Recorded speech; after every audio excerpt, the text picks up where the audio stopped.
Shalom saudara-saudara yang terkasih dalam Tuhan Yesus Kristus, selamat pagi. Renungan harian kita pada hari ini diambil dari 2 Samuel pasal yang ke-11. Judul renungan kita pada hari ini adalah waktu senggang. Me time. Demikian yang diucapkan beberapa teman ketika muncul kembali dalam kelompok gaul setelah beberapa saat mereka menghilang. Setiap orang yang sibuk, apalagi menjalani multi peran, perlu punya waktu bagi dirinya. Entah itu untuk menikmati kesendirian, merenung, membaca, menekuni hobi, atau berbelanja dan jalan-jalan. Manusia perlu bebas jenak dari segala kegiatan dan merilekskan dirinya. Namun me time bukanlah bebas tanpa batas. Pelajaran berharga mengenai pentingnya penggunaan waktu senggang secara bijak dapat dipetik dari pengalaman Raja Daud. Pada era pemerintahnya, negara dalam keadaan sejahtera dan relatif aman. Peperangan memang masih terjadi, namun kemenangan demi kemenangan dapat diraih. Itulah sebabnya Daud memiliki waktu senggang lebih banyak. Dia hanya mendelegasikan anak buahnya untuk maju berperang, namun justru saat itulah dia tergoda dan terjatuh dalam dosa perzinahan. Sejak itu Daud tidak lagi bisa tenang. Dia sibuk berusaha untuk membersihkan namanya tanpa hasil. Daud bahkan terjatuh semakin dalam. Setelah pertobatannya pun Daud masih terus menderita akibat kesalahan fatal yang pernah dilakukannya. Me time bukanlah waktu yang sepenuhnya milik pribadi, sehingga dapat digunakan sesuka keinginan kita. Tidak boleh ada waktu di mana Tuhan tidak terlibat di dalamnya. Bahkan waktu istirahat kita pada hari ke-7 pun sengaja ditetapkan Sang Pencipta, yaitu agar kita mengingat kebaikannya dan keselamatan yang telah Ia anugerahkan. Libatkan Tuhan dalam segala sesuatu termasuk waktu senggang Anda. Oke, mari kita lihat. Tak ada kejahatan yang sempurna. There is no perfect crime, gitu ya. Seberapa hebat suatu kejahatan ditutupi dan sekalipun manusia tidak ada yang mengetahui, tetapi Allah tetap Maha Tahu. Mari kita lihat kisahnya di 2 Samuel pasal yang ke-11. Pada waktu pergantian tahun, pada waktu raja-raja biasanya maju berperang, maka Daud menyuruh Yoab maju berperang beserta dengan orang-orangnya dan seluruh orang Israel. Mereka memusnahkan Bani Amon dan mengepung kota Raba, sedang Daud sendiri tinggal di Yerusalem. Sekali peristiwa, pada waktu petang ketika Daud bangun dari tempat pembaringannya, lalu berjalan-jalan di atas soto istananya, tampak kepadanya dari atas soto itu seorang perempuan yang sedang mandi. Perempuan itu sangat elok rupanya. Lalu Daud menyuruh orang bertanya tentang perempuan itu, dan orang bertanya itu adalah Batsheba binti Eliam, istri Uria, orang Het itu. Sesudah itu Daud menyuruh orang mengambil dia. Perempuan itu datang kepadanya, lalu Daud tidur dengan dia. Perempuan itu baru selesai membersihkan diri dari kenajisannya, kemudian pulanglah perempuan itu ke rumahnya. Lalu mengandunglah perempuan itu, dan disuruhnyalah orang memberitahukan kepada Daud, demikian aku mengandung. Lalu Daud menyuruh orang kepada Yoab, mengatakan, suruhlah Uria orang Het itu datang kepadaku. Maka Yoab menyuruh Uria menghadap Daud. Ketika Uria masuk menghadap dia, bertanyalah Daud tentang keadaan Yoab dan tentara dan keadaan perang. Kemudian berkatalah Daud kepada Uria, pergilah ke rumahmu dan basuhlah kakimu. Ketika Uria keluar dari istana, maka orang menyusul dia dengan membawa hadiah raja. Tetapi Uria membaringkan diri di depan pintu istana bersama-sama dengan hamba tuannya dan tidak pergi ke rumahnya. Diberitahukan kepada Daud demikian. Uria tidak pergi ke rumahnya. Lalu berkatalah Daud kepada Uria, bukankah engkau baru pulang dari perjalanan, mengapa engkau tidak pergi ke rumahmu? Tetapi Uria berkata pada Daud, Tabut serta orang Israel dan orang Yehuda diam dalam pondok. Juga tuanku Yoab dan hamba-hambaku tuanku sendiri berkemah di padang. Masakan aku pulang ke rumahku untuk makan dan minum dan tidur dengan istriku? Demi hidupmu dan demi nyawamu, aku tidak akan melakukan hal itu. Kata Daud kepada Uria, tinggallah hari ini di sini. Besok aku akan melepas engkau pergi. Jadi Uria tinggal di Yerusalem pada hari itu. Keesokan harinya, Daud memanggil dia untuk makan dan minum dan dia. Dan Daud membuatnya mabuk. Pada waktu malam keluarlah Uria untuk terbaring tidur di tempat tidurnya, bersama-sama dengan hamba-hamba tuannya. Dia tidak pergi ke rumahnya. Paginya Daud menulis surat pada Yoab dan mengirimkannya dengan perantaraan Uria. Dituliskannya dalam surat itu demikian. Tempatkanlah Uria di barisan depan dalam pertempuran yang paling hebat. Kemudian kamu mengundurkan diri daripadanya supaya dia terbunuh mati. Pada waktu Yoab mengepung kota Raba, dia menyuruh Uria pergi ke tempat yang diketahuinya ada lawan yang gagah perkasa. Ketika orang kota itu keluar menyerang dan berperang melawan Yoab, maka gugurlah beberapa orang dari tentara, dari anak buah Daud, juga Uria orang Het itu mati. Kemudian Yoab menyuruh orang memberitahukan kepada Daud jalannya pertempuran itu. Dia memerintahkan kepada suruhannya itu demikian. Jika engkau sudah selesai mengabarkan jalannya pertempuran itu pada raja, dan jikalau raja menjadi geram dan berkata kepadamu, mengapa engkau demikian dekat ke kota itu untuk berperang? Tidakkah kamu tahu bahwa orang akan memanah dari atas tembok? Siapakah yang menewaskan Abimelek bin Yerubeset? Bukankah seorang perempuan yang menimpakan batu gilangan kepadanya dari atas tembok, sehingga dia mati di tepes? Mengapa kamu demikian dekat ke tembok itu? Maka haruslah engkau berkata, juga hambamu Uria, orang Het itu, sudah mati. Lalu pergilah suruhan itu dan sesampainya dia memberitahukan kepada Daud segala yang diperintahkan Yoab kepadanya. Suruhan itu berkata pada Daud, orang-orang itu lebih kuat daripada kami dan keluar menyerang kami di padang. Tetapi kami mendesak mereka kembali sampai ke lubang pintu gerbang. Pada waktu itu, pemanah-pemanah menembak kepada hamba-hambamu dari atas tembok, sehingga beberapa dari hamba raja ini mati, juga hambamu Uria orang Het itu sudah mati. Kemudian berkatalah Daud kepada suruhan itu, beginilah kau katakan kepada Yoab, janganlah sebal hatimu karena perkara ini, sebab sudah biasa pedang makan orang ini atau orang itu. Sebab itu perhebatlah seranganmu terhadap kota itu dan runtuhkanlah itu.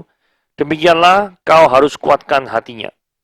Ketika didengar istri Uria bahwa Uria suaminya sudah mati, maka merataplah dia karena kematian suaminya itu. Setelah lewat waktu berkabung, maka Daud menyuruh membawa perempuan itu ke rumahnya. Perempuan itu menjadi istrinya dan melahirkan seorang anak-anak laki-laki baginya. Tetapi hal yang telah dilakukan Daud itu adalah jahat di mata Tuhan. Saudara, kita lihat ya. Pada waktu raja-raja biasanya maju berperang. Ini Daud malah tidak berperang. Jadi waktu perang, Daud tidak berperang. Ini adalah awal dari kejatuhan seorang Daud. Kalau dalam kita aplikasi kehidupan sehari-hari ya, waktunya doa dan baca Alkitab, tapi tidak doa atau tidak baca Alkitab. Maka ini adalah awal dari kemunduran spiritual seseorang. Jadi jikalau suatu rutinitas atau disiplin rohani seorang itu kendor, maka kejatuhan sudah ada di ambang pintu. Dan siap membuat pagi hari menjadi malam kelam yang mencekam bagi kehidupan Anda. Jadi berhati-hatilah terhadap kedisiplinan rohani Anda. Sekali Anda kendor terhadap kedisiplinan rohani Anda, maka yang terjadi adalah Anda diambang godaan oleh iblis. Berikutnya, ada waktunya lari dari godaan. Daud tidak hanya berhenti sampai melihat Bathsheba, tapi juga cari informasi tentang wanita itu. Bahkan setelah tahu, Daud panggil wanita itu. Dan setelah tahu, panggil, kemudian tidur dengan dia. Jadi mulai dari lihat, nomor 1, nomor 2 cari info, yang ketiga memanggil orang, meminta orang untuk manggil dia, dan yang keempat tidur dengan perempuan itu. Jadi dari rasa ingin tahu. Jadi yang seharusnya Daud itu lari daripada godaan. Malah Daud ini mendekat kepada godaan. Ini masalahnya seperti ini. Jadi jikalau suatu dosa itu menggoda kita, maka hal yang paling baik, yang paling aman, itu adalah menjauh daripada hal tersebut. Karena kalau kita sudah cari info, maka itu adalah awal ketertarikan kita. Lebih jauh lagi, kita melibatkan diri kita. Dan jikalau sudah sampai kita melibatkan diri kita dan mengeksekusi kejahatan atau dosa, maka tahapan ini bisa merusakkan kehidupan Anda yang ada. Jadi berhati-hatilah. Jangan Anda memiliki rasa ingin tahu terhadap suatu dosa atau godaan. Nah, konsekuensi dosa. Lalu, mengandunglah perempuan itu. Setiap keberdosaan pasti mengandung konsekuensi. Banyak sekali orang yang mau berbuat dosa dan mau menikmati dosa, tapi tidak mau menanggung konsekuensi dosa. Konsekuensi dosa itu pada hal ini bukan hanya menanggung anak hasil hubungan terlarang, bukan hanya itu loh. Tapi setiap dosa itu ada hukumannya dan setiap hukuman dosa adalah api neraka yang menakutkan itu. Jadi jikalau Anda berdosa dan belum percaya Yesus sebagai Tuhan dan Juru Selamat, datanglah kepada Tuhan dan minta ampun kepadanya. Maka dosa-dosamu, segala dosamu akan diampuni. Kalau tidak, engkau akan tetap di dalam dosamu, dan api neraka akan menjadi bagian dalam hidupmu sampai selama-lamanya. Nah, ini siasat licik Daud. Apa yang Daud lakukan ketika tahu Bathsheba ngandung? Bukannya Daud ini bertobat, bukan. Daud ini cari cara bagaimana cara menutupi kejahatannya nih. Lihat ya, Daud asalnya enak-enak jalan-jalan, di soto, rumahnya enak gitu ya. Kalau misalkan dia tidak mengeksekusi kejahatan, hari itu pun dia tetap bisa jalan-jalan di Sata Soto rumahnya. Tetapi karena Daud ini melakukan dosa dan bingung sekali untuk menutupi dosanya, maka langsung dia berpikir cepat, dia menyuruh Yoab untuk ngirim Uria supaya kembali ke Yerusalem. Jadi siasat dan akal licik Daud ini mulai berperan di sini. Karena Daud bertujuan untuk mengundang Uria, tujuannya apa sih? Supaya Uria itu pulang ke rumahnya, dan kalau Uria pulang ke rumahnya bersetubuh dengan Batsheba, sehingga bayi yang dikandung oleh Batsheba itu tersamarkan oleh ayahnya. Tersamarkan maksudnya ayahnya itu siapa gitu loh. Nah, saudara, ternyata strategi Daud ini tidak berjalan lancar ya. Karena ketika Uria itu disuruh pulang, Uria ini malah gak mau pulang. Ayat 11 ngomong ya, Tabut serta orang Israel dan orang Yehuda diam di dalam pondok. Juga tuanku Yoab, bosnya ya, Yoab. Dan hamba-hamba tuanku sendiri, maksudnya bawahan-bawahannya dia, berkemah di padang. Masakan aku, pulang ke rumahku, makan, minum, tidur dengan istriku. Hai, demi hidupmu dan demi nyawamu, aku tidak akan melakukan itu. Saudara, tindakan solidaritas yang dilakukan oleh Uria ini sangat bagus kan. Uria ini sebenarnya memiliki karakter yang sangat baik. Sangat jarang loh orang memiliki karakter sebaik Uria ini. Memiliki solidaritas yang tinggi seperti Uria. Jarang. Tetapi karena justru memiliki sikap yang bagus ini, maka malapetaka menghampiri kehidupan Uria. Ya ini ya, kadang orang itu sudah berbuat baik, mengutamakan kebenaran, berprinsip hidup di dalam kebenaran, tapi justru bukan nasib baik atau dihargai yang didapat. Malah yang didapat adalah apa? Kesialan. Seperti ini ya. Daud yang seharusnya bangga memiliki prajurit seperti ini. Tetapi justru Daud itu menjadi kecewa akan sikap yang ditunjukkan Uria. Kenapa aku kecewa? Karena Uria tidak mau melakukan seperti yang diinstruksikan Daud. Padahal Daud ini kalau memiliki pasukan model kayak Uria semua, itu banyak orang yang setia pada Daud. Tapi ternyata kepada orang yang memiliki karakter sebaik ini, hanya karena Daud ingin menutupi kesalahannya, maka Daud merencanakan rencana yang sangat sadis. Tapi sebelum sampai ke rencana yang sangat sadis itu, Daud ini main soft dulu ya. Daud ini masih merencanakan dengan cara yang soft, dengan cara Uria ini dibuat mabuk. Sebenarnya tadi ayat 12-13 ini Uria ini ditipu ya. Ditipu oleh Daud, karena Daud ngomong gini sama Uria, tinggallah hari ini di sini, besok aku akan melepas engkau pergi. Perhatikan ya, besok aku akan melepas engkau pergi. Tapi nyatanya, Daud panggil dia untuk apa? Makan, minum, sampai malamnya mabuk. Padahal seharusnya besoknya, waktu dia makan minum, harusnya kan waktunya untuk pergi. Jadi sengaja sama Daud dibuat mabuk, supaya Uria ini nanti pulang ke rumahnya, berbaring tidur sama istrinya. Kurang lebih seperti itu. Tetapi cara ini pun tidak berhasil juga. Karena dalam kemabukannya itu Uria juga tetap tidak mau pulang ke rumah. Nah, seandainya saudara jadi Daud mungkin frustrasi ya. Ini orang disuruh tidak mau, dimabukkan tidak mau.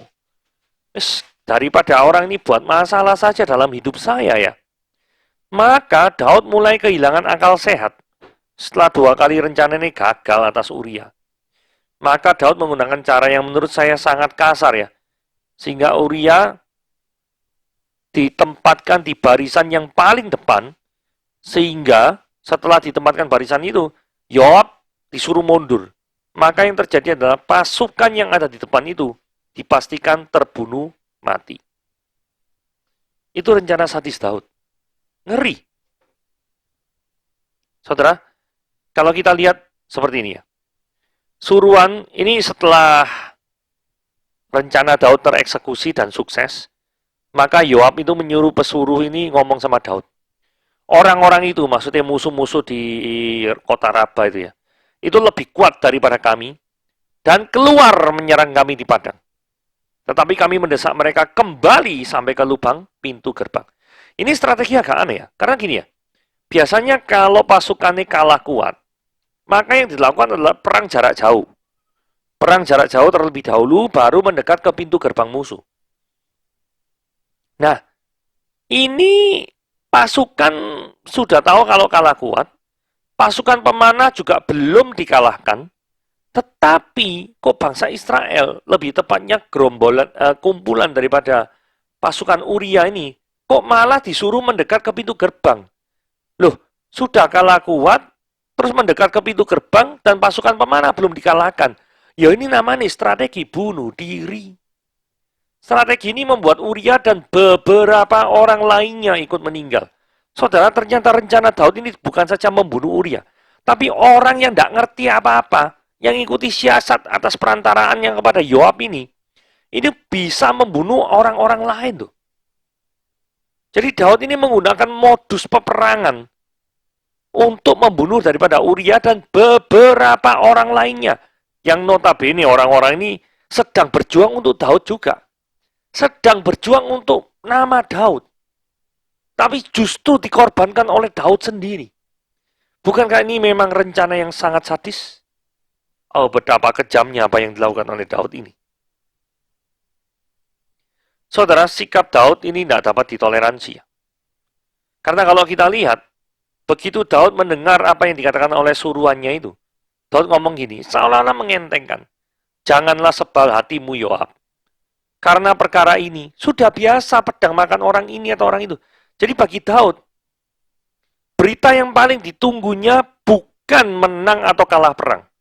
Tetapi berita yang ditunggunya adalah Uria sudah meninggal atau belum. Nah, ketika dia dikabari Uria ini sudah meninggal, maka hatinya ini sudah tenang. Ini namanya keinginan atau hasrat yang sudah terdistorsi oleh hawa nafsu. Hawa nafsu jahat yang mau menutupinya dari segala kejahatannya. Karena kalau misalkan ada suatu ketenangan ketika membunuh orang lain, ini hati ini gak wajar. Biasanya kalau orang membunuh orang lain, itu hatinya pasti berdebar-debar kencang. Karena manusia memang tidak diciptakan untuk membunuh. Tapi ini rencana pembunuhannya sukses dengan alasan di medan perang, sehingga tidak ada satu orang pun yang curiga tentang rencana busuk Daud. Daud bersuka cita terhadap hal itu. Malah Daud bilang kepada Yoab, orang mati dalam pertempuran itu biasa, men. Bisa-bisa nih ngomong seperti itu. Jadi seperti lagunya Peter Pan ya. Tapi buka dulu topengmu, ini penting. Ketika Uria itu, istri Uria Batseba itu mendengar Uria suaminya meninggal, merataplah dia karena kematian suaminya itu. Saya tidak tahu apakah Batseba mengetahui rencana busuk Daud atau tidak. Atau mengira kematian suaminya adalah kematian yang wajar karena memang suaminya ada di dalam peperangan. Saya tidak tahu Batseba mengetahui apa tidak. Tetapi begitu setelah lewat waktu berkabung, Daud itu langsung membawa perempuan itu ke rumahnya dan dinikahinya. Jadi untuk menyembunyikan rencana jahatnya, Batseba langsung dinikahi. Sehingga tampaklah Daud menjadi seorang yang memelihara kehidupan para janda di perang. Saudara, di hadapan orang lain, Daud ini banyak mengenakan topeng. Sehingga ketika topeng itu dikenakan, orang akan melihat, oh engkau sungguh luar biasa. Perbuatanmu sungguh hebat. Tetapi di balik topeng itu ada kebusukan yang luar biasa. Yang membunuh Uria dan membunuh daripada teman-temannya juga. Image seorang terhadap Daud kelihatannya baik. Peduli terhadap rakyatnya. Tapi sebenarnya ini adalah bagian dari rencana busuk Daud. Dan yang terpenting di ayat 27 kalimat yang terakhir. Tetapi hal yang telah dilakukan Daud itu adalah jahat di mata Tuhan. Saudara, saya tidak tahu seberapa sering saudara menyembunyikan kejahatan atau dosa saudara. Tetapi sepandai-pandainya Anda menutup, maka bau daripada dosa itu juga akan tercium. Dan Tuhan sebagai pihak yang tidak dapat ditutupi, yang selalu tahu, karena tidak ada satupun yang dia tidak ketahuinya. Hatinya akan merasa berduka ketika engkau mulai mengenakan topeng-topeng itu dalam hidupmu. Saudara, jangan biarkan kita hidup dengan topeng. Tetapi buka dulu topengmu, sehingga wajahmu yang asli, ketulusanmu, itu dapat dilihat oleh orang lain. Jangan menggunakan topeng dalam kehidupan ini, karena dengan menggunakan topeng, itu tidak membuat kehidupanmu lebih baik, tetapi membuat kehidupanmu lebih busuk. Karena untuk memperbaiki daripada kehidupanmu, maka engkau merasa perlu pakai topeng A, topeng B, topeng C, topeng terus. Anda tidak mau menghadap kepada Tuhan, mengaku kebersalahanmu, keberdosaanmu, kelemahanmu, dan membereskan semuanya. Tetapi engkau mengatasinya segala permasalahanmu dengan topeng. Ini adalah permasalahan yang sangat besar. Pada hari ini datanglah pada Tuhan, dan buka dulu topengmu. Sekian renungan pada hari ini, Tuhan Yesus memberkati.